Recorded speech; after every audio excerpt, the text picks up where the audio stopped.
ఎలాగో సిరీస్ అయితే మన కొత్త సిరీస్ స్టార్ట్ చేసాం. ఈరోజు అయితే మన క్లాస్ వాళ్ళకి ఎవరికైతే మేము అనుకున్న బ్యాలెన్స్ తట్టు ఉంటే వాళ్ళ బ్యాంక్ బ్యాలెన్స్ అయితే పెంచుతాం. సరే, మన క్లాస్ ఫస్ట్ బెంచ్ అనేది అడుగుదా మరి బ్యాలెన్స్ ఎంత ఉందని. ఈ బ్యాలెన్స్ ఎంత చూపిస్తావా?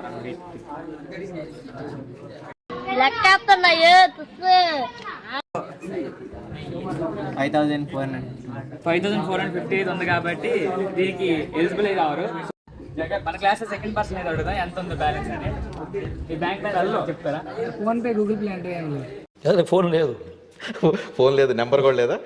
నా నెంబర్ నాకే తెలియదు, అసలు నా నెంబరే లేదు first of all. Third person అడుగుదా మన బ్యాంక్ బ్యాలెన్స్. ఈ బ్యాంక్ బ్యాలెన్స్ చూపిస్తా. 0.2 రూపీస్ ఉంది కాబట్టి ఇతను మనకు అడిగే రిజిల్స్కి ఎలిజిబుల్ అయినట్టు. మనం కొన్ని క్వశ్చన్స్ అయితే అడుగుదాం. ఈ లోగా ఆన్సర్ చెప్తారా? స్టార్ బక్స్ అయితే కరెక్ట్ కాబట్టి 10 రూపీస్ అయితే ఇస్తాం. ఈ 10 రూపీస్ లిస్ట్ చేసి నెక్స్ట్ క్వశ్చన్కి వెళ్తారా? లిస్ట్ చేశారు కాబట్టి నెక్స్ట్ క్వశ్చన్ ఏమంటే డిఏలో Warner Bros correct. So 20 rupees అయితే ఇస్తాం. 30 రూపీస్ లిస్ట్ చేసి నెక్స్ట్ క్వశ్చన్కి వెళ్తారా? కంటిన్యూ. ఇదే లోగో చెప్పాలి.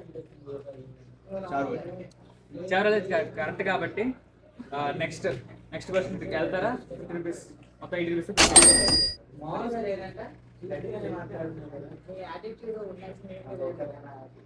నాకు తెలీదమ్మా.